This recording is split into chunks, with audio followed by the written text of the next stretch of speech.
Hey y'all, welcome back to our Angels franchise here on Out of the Park Baseball 27. It is Monday, November 1st, 2027. The offseason is about to get started tomorrow, and I'm just going to go through the playoffs real quick before we hop into the postseason. And it was the Atlanta Braves coming out on top of the Detroit Tigers this year in the 2027 World Series. The Tigers actually won Game 1 5-2, and then the Braves won the next four games. They outscored Detroit, 28-7, I think. So it was not very close after game one. Atlanta pretty much dominated the series, and they are your 2027 World Series champions going through the entire playoffs. So in the wild card series, it was a bunch of 2-0 series and then a 2-1. The Red Sox defeated the Mariners. The Tigers defeated the Rays. The Nationals defeated the Giants. And the Diamondbacks were the only three-game set. They defeated the Dodgers 2-1. In the divisional series, it was the Red Sox on top of the Rangers 3-1, the Tigers on top of the Orioles 3-2, the Braves on top of the Nationals 3-2, and the Diamondbacks over the Cubs 3-1. In the league championship series, the Tigers defeated the Red Sox in 5 games. The Braves took 6 games to take down the Diamondbacks. And as I said, the Braves over the Tigers in 5 games. So we are going to advance to the offseason, and I think the goal for 2028 is pretty much going to be your season score is 244. You should do better next year, Craig. Well, I think the score last year was 1, I think. So that is an improvement. I saw a comment and it was basically like the team went from horrible to bad. And that's true. Like we did go from really, really awful season in 2026 to there was legitimate improvement in 2027. And so I think the goal for 2028 should be to play around 500 baseball. Try to take another 10 or so win jump. Try to get to 500, and if we can become a playoff bubble team in the process, that's great, but we definitely want to try to stay at least close to a 500 record in 2028. I think that's a fair goal to have with the team. We did not get fired, which is good, and if we let's go to the team home screen, and then we'll go to front office.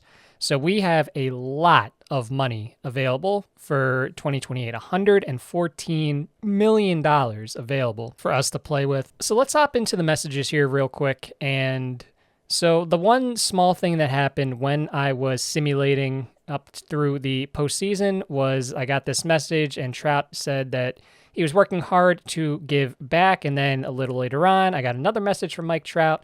And he said that he was trying to rally the guys on the team around the idea of helping the community. And if you've never played Out of the Park Baseball before, you'll get these messages from time to time. A player will come up to you and see if you can do something to help the community. And basically, you're able to respond to the message, and you have 3 options. You can do nothing, you can give a donation, which is a small amount of money, or you can start a charity, which is a large amount of money. I think it, at least in this case, was about $20 million it took to start a charity.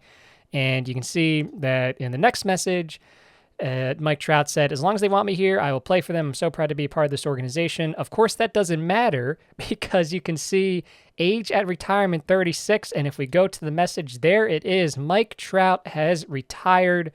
I thought we would have had a little longer with Mr. Trout. Unfortunately, he has decided to retire, and he did spend his entire career as a Los Angeles Angel. So we will no longer be seeing Mike Trout. That, I think, is part of the reason why we have so much money available, because he had, 3 years left on his contract. So he ends his entire career with a 947 career OPS, 450 home runs, a triple slash of 284, 396, and 552.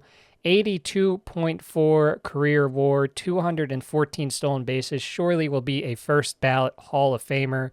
Unfortunately, did not win a World Series. In fact, never won even just a single playoff series. Never even won a playoff game. So unfortunately, we were not able to win a World Series or even get to the playoffs before Mike Trout called it quits. But a well-deserved retirement is in his future. So Mike Trout, thank you for your service with the Angels. We will miss you. Message from Artie Moreno. He has not retired or done anything else. $270 million available for total team expenses. This should allow you for a team payroll of around $170 million. And with Mike Trout's retirement, we will have a lot of money to burn to improve the roster. So you can see the offseason begins, the arbitration period begins, and the dev lab once again is open.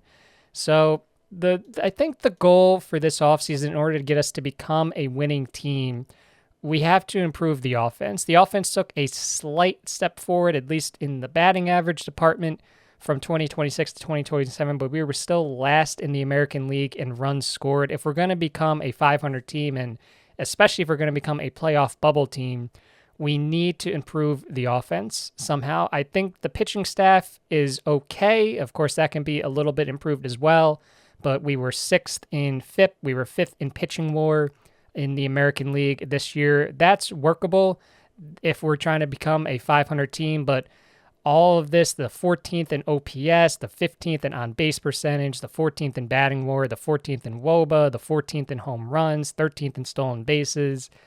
We need to improve that at least a little bit if we're going to try to be a 500 team next year.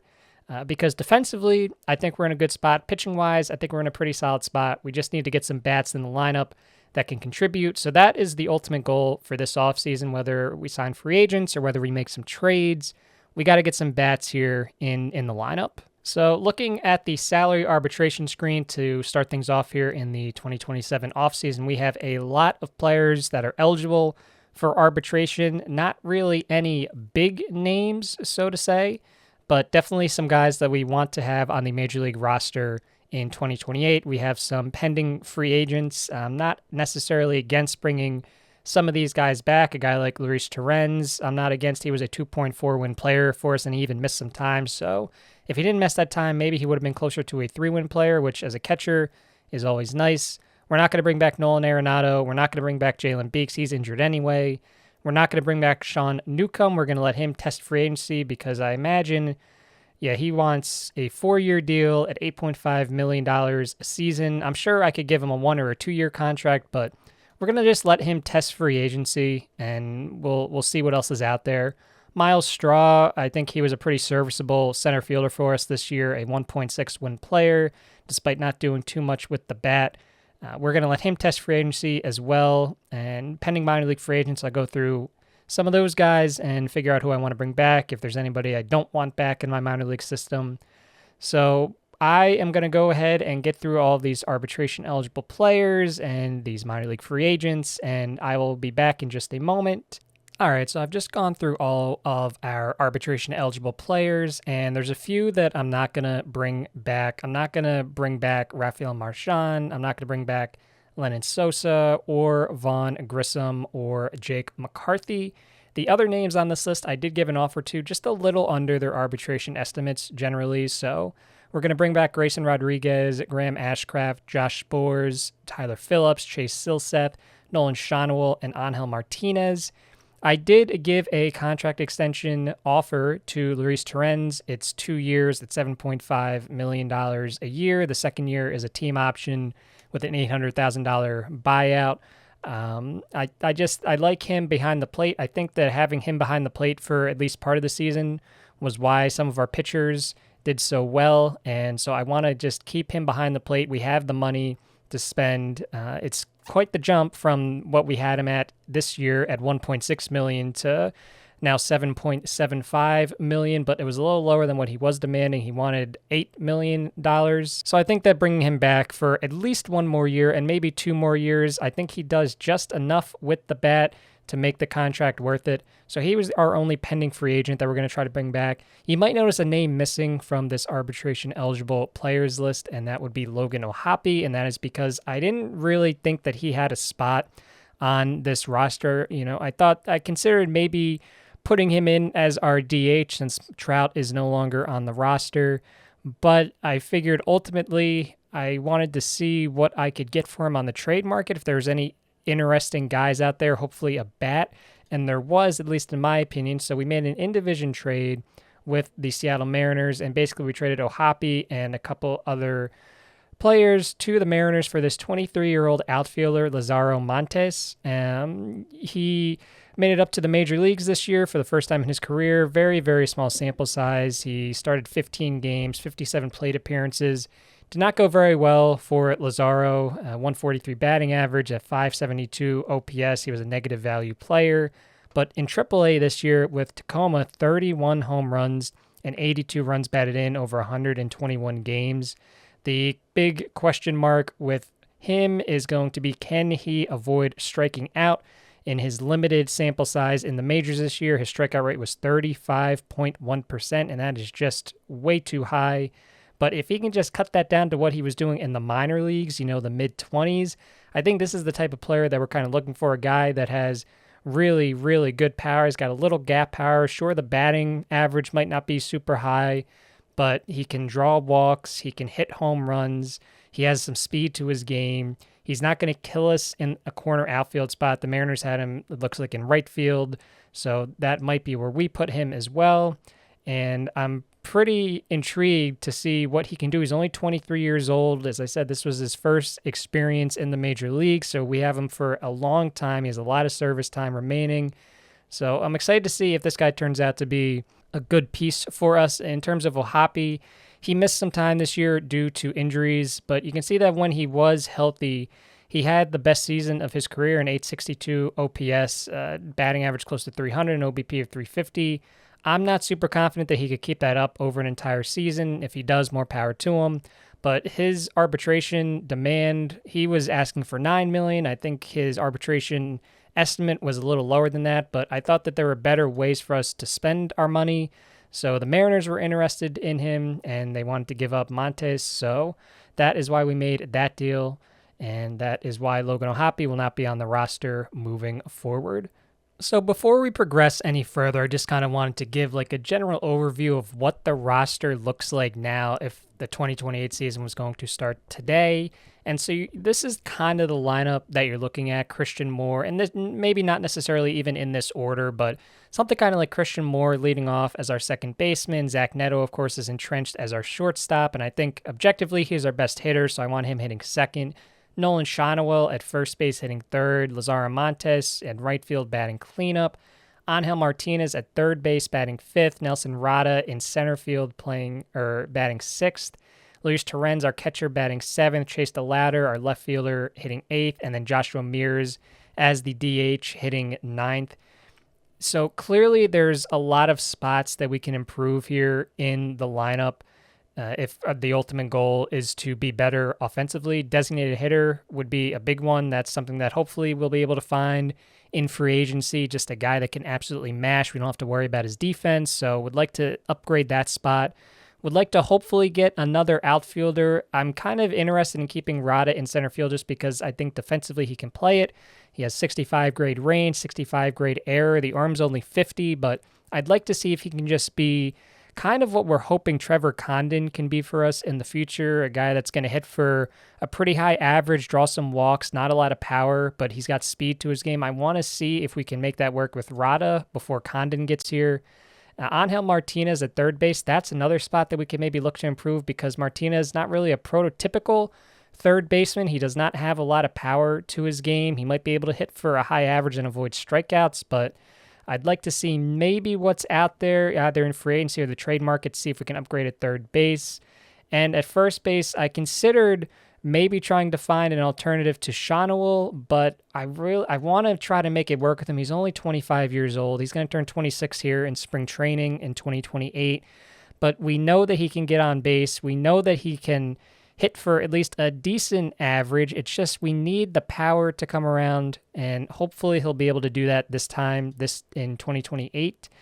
And pitching-wise, we do need another starting pitcher. As I said, we're going to let Newcomb hit free agency, and we're just going to see what else is out there, but it's probably going to be a veteran to fill one of this.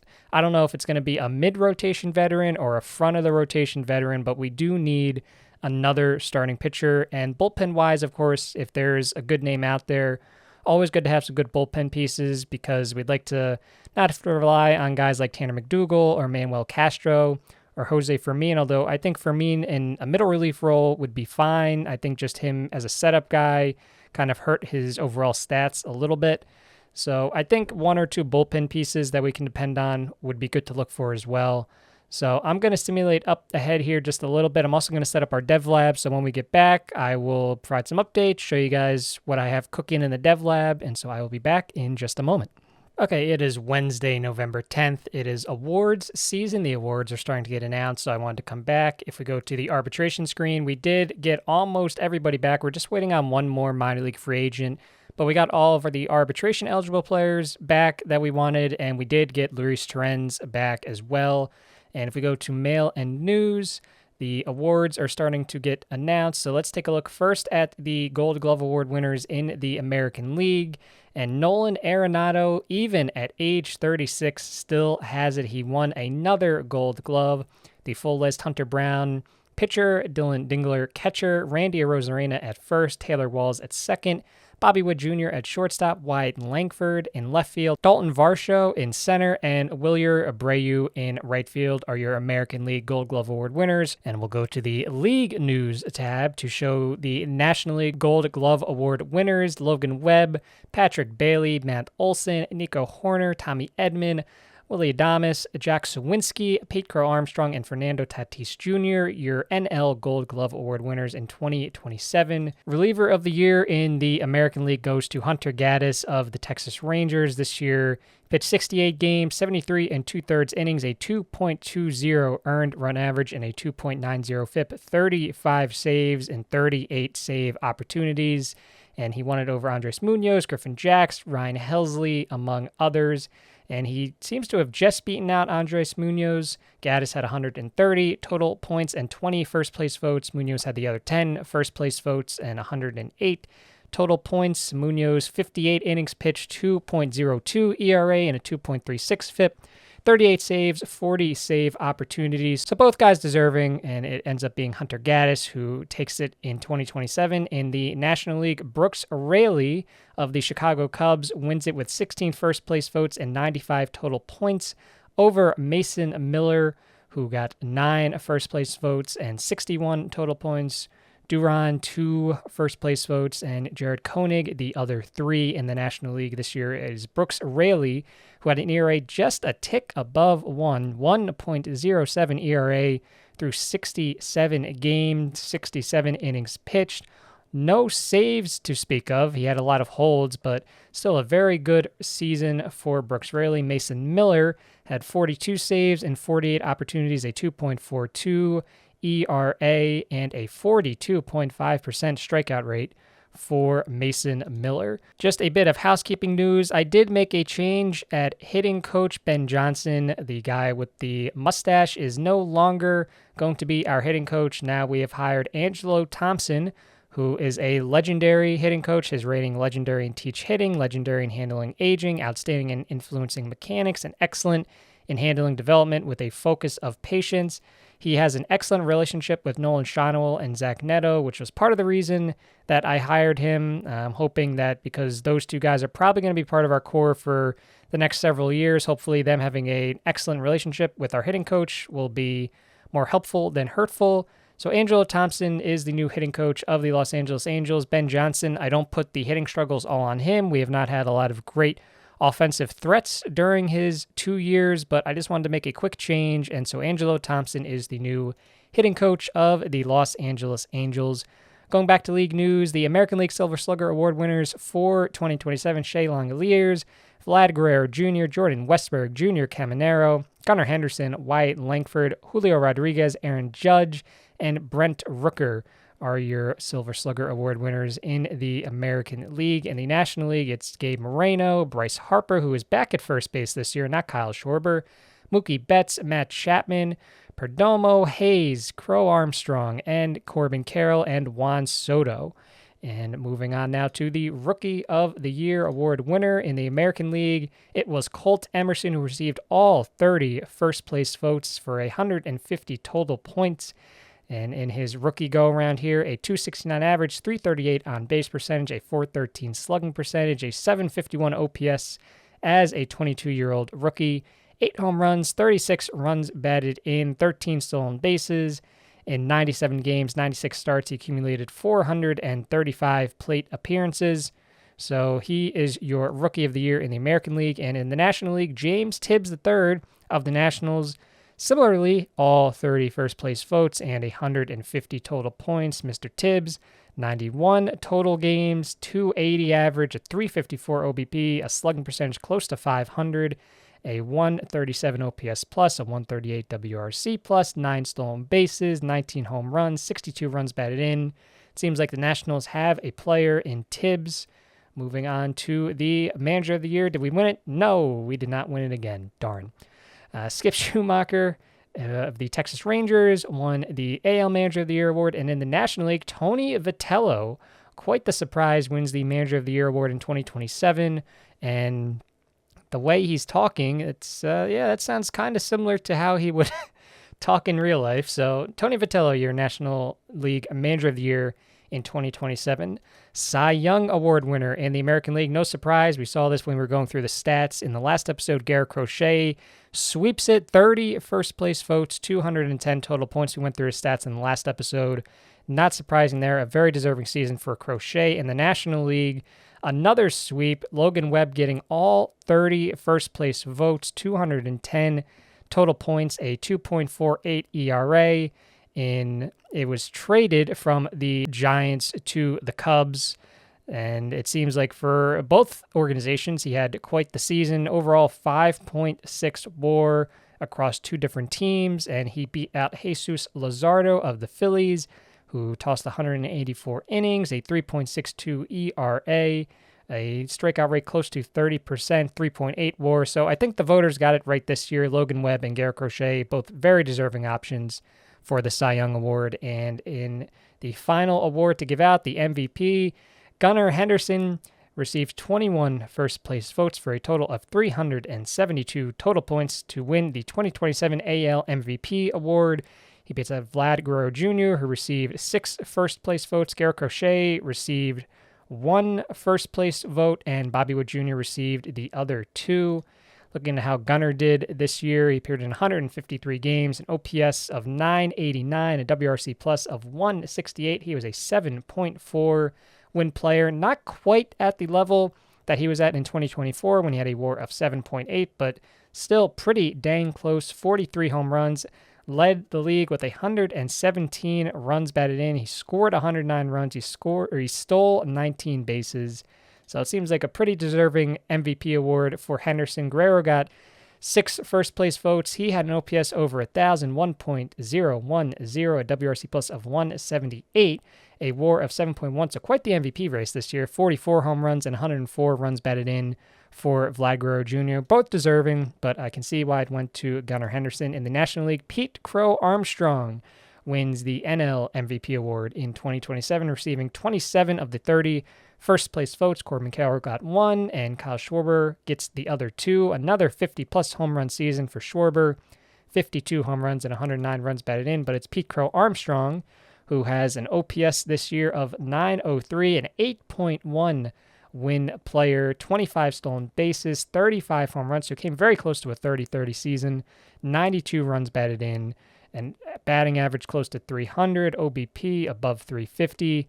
At only 25 years old, what a season for Pete Crow Armstrong.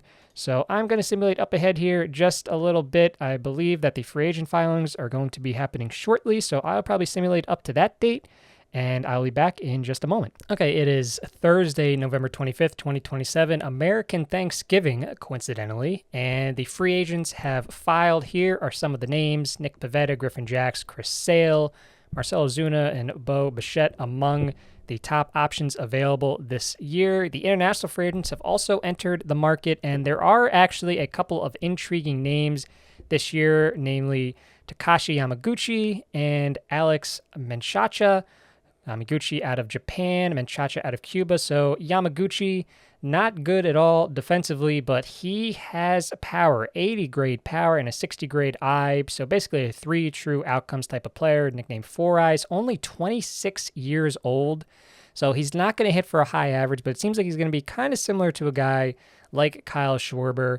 And his contract demand, $28 million. And in terms of Menchaca at third base, he has quite the arm on him, not much range. His error grade's not too great. Once again, a guy with a lot of power who can draw walks, but he's going to strike out a fair bit. He's considered a born leader and a real smart player. He gets along with everyone. He is only 27 years old. He's asking for about the same amount of money, $27 million. So let's go to the free agency list, and we're going to look at all players. So Kyle Tucker is out there as well. He is demanding $50.4 million. And he is a compensation free agent, of course, coming off a season with an OPS of 844, so a bit of a down year for him compared to what he did in 2026, his first year with the Dodgers, when he OPS'd at a 958 clip. This year, 27 home runs, 88 runs batted in. I'm assuming he missed some time due to some type of an injury because he only appeared in 119 games. He was only a 3.5 win player. I'm just kind of curious how many years he wants with this because I'm not going to sign him. But he wants a 8-year deal at $50.4 million a year. So he wants 8 years at $403 million. I'm not going to be in that sweepstakes, but we'll keep an eye on that to see if that's actually what he gets. Otherwise, some names here. Duran is there, and I assume that he's probably going to he wants $32 million, $32.8 million over 3 years. So we're not going to be in that sweepstakes either. I don't know if that's necessarily the best use of the money that we have, but we do have a lot of money at our disposal, 124.9, so basically $125 million. We are currently last in the league in player payroll because we have a lot of young guys on the team. So our payroll right now is only $54 million, and there are a lot of names out here that I think could definitely help the team. As I said, the ultimate goal with this offseason is going to be to become better offensively. And there's definitely some names here that I'm looking at, even as I continue to scroll down the list. There's a lot of names here that I think can help us with that goal. Of course, we do need some pitching as well. So I'm going to go through these free agents. I'm going to take a look at the trading block as well, see what's out there. And I'll be back in just a moment when I have some news regarding upgrading the roster. All right, it is Tuesday, February 22nd, 2028. It was an active offseason for your Angels as we are about ready to start spring training. So let's go through everything that happened over the course of the last couple of months, and we will start with the free agent signings that we made. So let's start with the batters. We did assign third baseman Alex Menchaca to a 5-year deal worth as much as $136 million.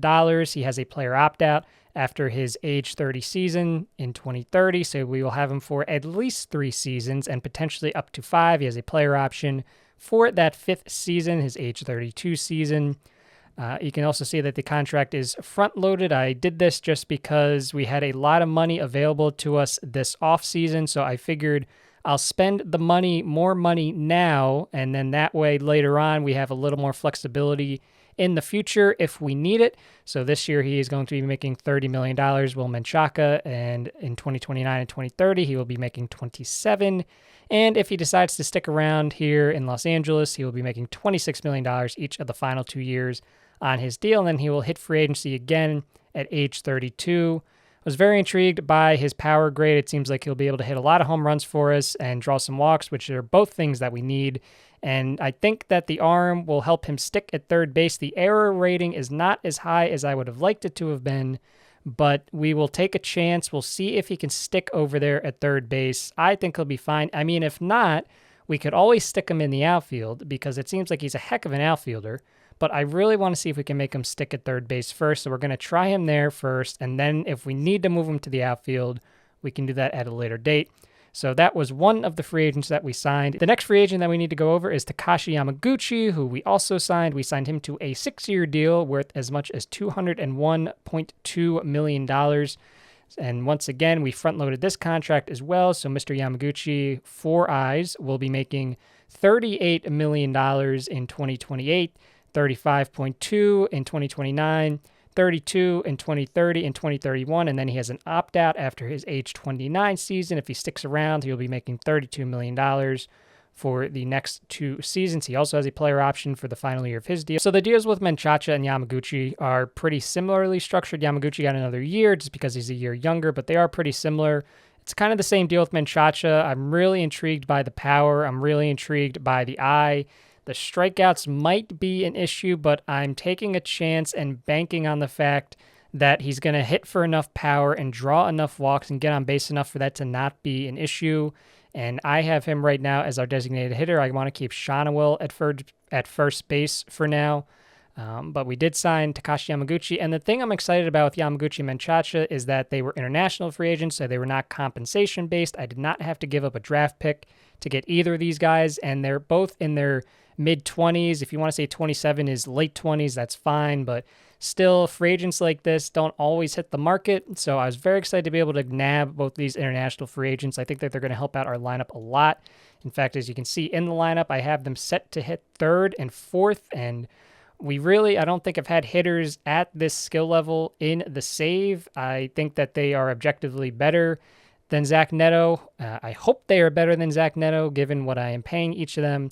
But now you look at our lineup, and it looks a lot better than it did back in November, back in December, with Neto leading off, followed by Shonawell, and then Menchaca and Yamaguchi. And I might even bump those two guys up and have Shonawell hit fourth, just because I'd like to get those guys as many at-bats as possible. But we'll see. Christian Moore batting fifth, Montez at sixth, Terens, Rada, and DeLauder. Trade-wise, we made a couple of trades for some starting pitchers, and we traded for Hunter Brown. The Astros wanted to move off of him, and you can kind of see why, at least in terms of his ERA in this save. It has not been quite as good as it was in real life in 2024 and 2025. In 2026, his ERA was 4.48, and this past season it was 4.60, although his FIP was much better. He was good by WAR. He was a 4-win pitcher in 2026 and a 3.7 win pitcher in 2027. This was the deal that we made. We traded Talon Haley and Angel Martinez to the Astros for Hunter Brown. It seemed like they were interested in Martinez, and Haley has some prospect potential as well. Martinez, it just didn't really seem like there was a spot for him in the lineup. It was a little crowded, and I thought, well, if we're improving the lineup, why not trade Martinez to get an upgrade in the rotation? And I think Hunter Brown, despite the high ERA he's posted in each of the past two seasons in this save, can be a frontline starting pitcher for us. Now, this is the final year of his deal. He is eligible for a contract extension. He is interested in a contract extension with us. I am not going to do that quite yet. I don't know if I want to commit $30 million a year to Hunter Brown. We do have the money for it, but I just want to hold off a little bit. We'll see how he does. I'm not against signing him to an extension. Of course, there's always an inherent risk in giving a guy like Hunter Brown an extension. He's 29 years old. He's going to turn 30 here during the season in late August. So that's something else we'll have to keep in mind. But at least for now, we have a guy that I'm pretty comfortable being at the front of our rotation. And then we made another trade for a starting pitcher. We traded with the Tampa Bay Rays, who are rebuilding, for Drew Rasmussen. This one is not a one-year rental. We have him for 2 years at $19 million. The Rays are retaining 25% of that, and the Astros are retaining 25% of Hunter Brown's deal for this season. Rasmussen, once again, it's kind of the same thing. His ERA has been a little high. At least it was in 2026. It was above 5. 2027, this past season, was 4.23. But he's run lower FIPS in this save so far, 4.34 in 2026, 3.60 in 2027. He was a 1.3 win pitcher in 2026. He bounced back last year. He was a 3-win pitcher. We have him in the middle of our rotation. I think that's a good spot for him. And Brown, Rodriguez, and Rasmussen, I'm pretty confident in that as a top 3 in the rotation. It's not, I don't think it's the best in the league by any means, certainly, but I'm pretty confident that those guys can hold their own along with Ryan Johnson, Mitch Ferris at the back of the rotation. We have Caden Dana lurking as well. But Rasmussen, the deal that we made to get him, we traded a couple of prospects that the Rays were interested in, third baseman Joshua Lugo and center fielder Joe Redfield. So a couple of prospects that the Rays might be able to work their magic on. Lugo, 20 years old. He did very well this last year in the minor leagues. You can see a 425 OBP and a 646 slugging in 198 at-bats, so it might hurt to get off of Lugo, but I believe in Drew Rasmussen to be a dependable starting pitcher for us, so that is why we made that trade. Another free agent signing that we made was Garrett Whitlock. I ended up having to put out a little more money for this guy than I wanted to. It ended up being a 2-year deal worth $30 million, $15 million a year, a vesting option in 2029. As long as he pitches 40 innings this year, that will vest. And he is going to be our closer, our late inning, high leverage guy. Last year, with the Red Sox, he kind of operated in a hybrid role as a reliever and as a starter. I'm not going to put him in the starting rotation. I'm going to use him solely as a reliever. Last year, a 4.10 ERA, but a 2.83 FIP. He was a 3-win pitcher, a 28.8% strikeout rate, and a 4.1% walk rate. I think this guy is going to work very, very well in the back of our bullpen. We brought back old friend Jose Alvarado, who did not want a lot of money, only $4.8 million for the season. We traded him to the Guardians, and he did not do quite as well at the Guardians as he did with us. He posted a 2.25 ERA through 47 games. With Cleveland, it was 4.43, albeit the FIPS were kind of similar. Was happy to get this guy back to be a high-leverage lefty in the back end of our bullpen. And we, of course, still have Graham Ashcraft. We traded with the Milwaukee Brewers for Jared Koenig, who last year he posted a 2.02 ERA. That was a year after he posted a 2.89 ERA. So he can be a dependable lefty for us in the bullpen, only making $4.7 million this year. Still has a couple years of team control. So very excited to get Jared Koenig in there. Of course, we still have Josh Spores, Tyler Phillips, Chase Silseth, and then we have a number of other relievers that can take that Cousins spot. We have Jake Cousins, we have Jose Fermin, we have Manuel Castro. Can always trade or sign somebody, but really happy with how the bullpen shaped up. Really happy with how everything kind of shaped up. And if we go to the lineups real quick, I did make another small addition, a couple small additions.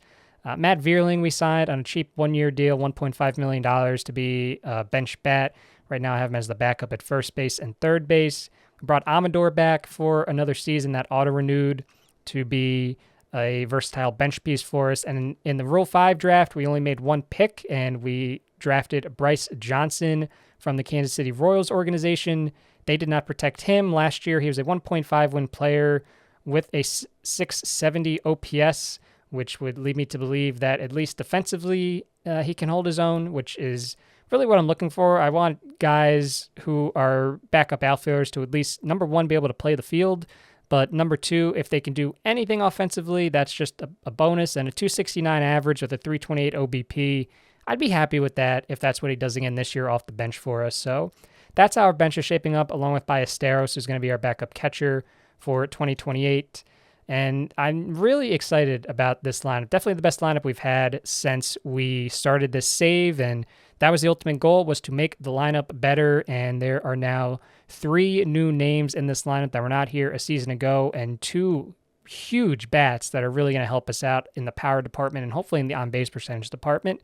In terms of the minor league system rankings, your Angels are now up to 17th, led by Alex Gonzalez, who's the 13th ranked prospect in the majors, and Jason Case, who is 36. So slowly but surely, we are climbing up the rankings. We were towards the bottom when we started this save, and now we are at 17th, and hopefully we'll continue to rise here throughout this season. Would love to try to get close to the top 10 by the end of 2028. So the Dev Lab, we put our 8 guys in here, and we put Nolan Shonowell into the Generate Bat Speed program. We put Lazaro Montes in a 2-strike approach program. Caden Dana, increased pitch movement. Juan Sanchez, 2-strike approach. Alex Gonzalez in gap power. Austin Nye in improved control. CJ Gray in increased pitch movement. And Rafael Rodriguez in quality of contact. And luckily, we got a lot of good results out of the Dev Lab this year. Caden Dana, Juan Sanchez, and Rafael Rodriguez all excelled in their programs. Alex Gonzalez is on track. Montes and Gray struggled. They don't seem like they're going to get anything out of the Dev Lab this year, and that is also likely going to be the case with Austin Nye and Nolan Shonowell. I was hoping that with Shonowell, with generating bat speed, it would improve his power a little bit. It doesn't quite seem like that's going to happen, although with our free agent acquisitions this offseason, it's not quite as dire as it would have been. And I just simulated up one day because I figured I might as well just go forward, and that way we could conclude the Dev Lab. You can see that Shonowell had no improvement for his home run power. Montes, the 2-strike approach program, went poorly. And you can see his current power rating drops by 10. His current I rating drops by 10, which is Unfortunate, but that is the risk you take when you send guys to the dev lab. Caden Dana, his program was outstanding. His movement potential increased by 5. His current movement improved by 10.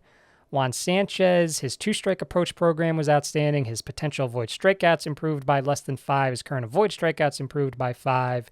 Gonzalez, his gap rating improved by about 5. No improvement for Austin Nye in the control program. It was poor result for CJ Gray in increasing pitch movement. His velocity dropped, which is fine, 96 to 98 compared to 95 to 97. Not a big deal.